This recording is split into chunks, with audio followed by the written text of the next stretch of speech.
연말을 맞아 준비했습니다. 2021 한반도행 연말정산. 오늘은 한 해 큰 이슈를 남겼던 2021년의 국제 이슈 키워드 7개를 꼽아봤습니다. 바로 알아보시죠.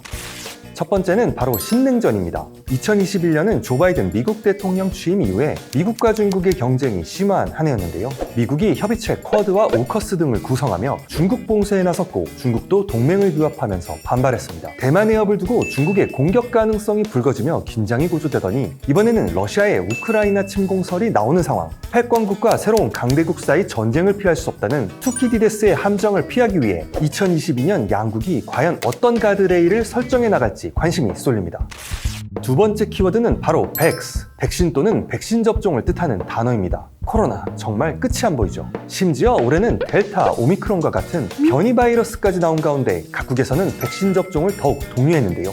정치적, 종교적 신념을 이유로 백신 접종이나 접종 의무화에 반대하는 시민들의 시위도 곳곳에서 벌어진 한 해였습니다.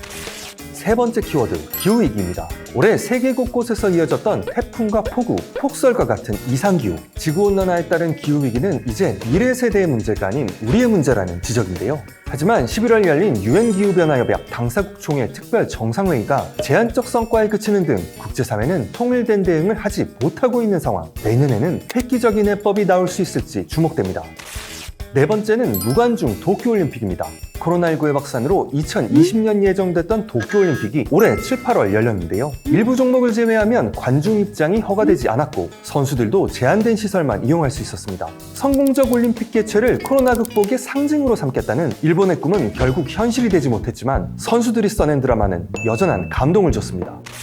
다음은 미군의 아프가니스탄 철수입니다. 조 바이든 대통령이 미군 철수를 공식화하면서 아프간 정세는 4월 들어 급변했는데요. 아프간 정부가 무너져도 1년 반은 버티지 않을까 이런 기대도 있었지만 이슬람 무장 조직 탈레반의 파죽지세에 정부군은 추풍낙엽처럼 쓸려갔습니다. 20년 만에 재집권에 성공한 탈레반은 강경파로 채운 과도 정부를 출범시켰는데요. 탈레반이 시위 강경 진압, 언론인 폭행을 일삼으며 본색을 드러내는 사이 아프간은 현재 최악의 경제난에 빠진 상태입니다.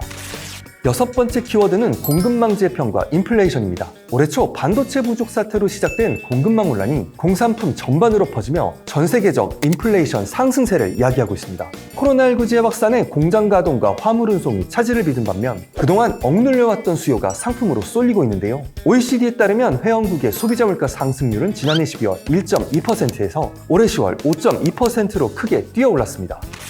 자, 마지막 키워드는 종전선언입니다. 올해는 남북관계나 북미관계 모두 교착 상태가 지속되며 뚜렷한 진전을 보지 못했는데요. 바이든 행정부가 북한에 조건 없는 대화를 촉구했지만 북한은 적대정책 철회를 선결 조건으로 내걸며 끝내 협상 테이블로 나오지 않았죠. 문재인 대통령은 한반도 정세를 반전시킬 임기 내 마지막 카드로 종전선언을 제안했는데요. 아직 뚜렷한 진전은 이루어지지 않은 가운데 2022년 남북미 관계가 어떻게 전개될지 관심이 쏠립니다. 지금까지 한반도를 둘러싼 올해의 국제 이슈를 살펴봤는데요. 2022년 한반도에는 웃음과 힘을 주는 일들이 더 많으면 좋겠습니다. 구독자 여러분들도 따뜻한 연말 보내시고 새해 복 많이 받으세요.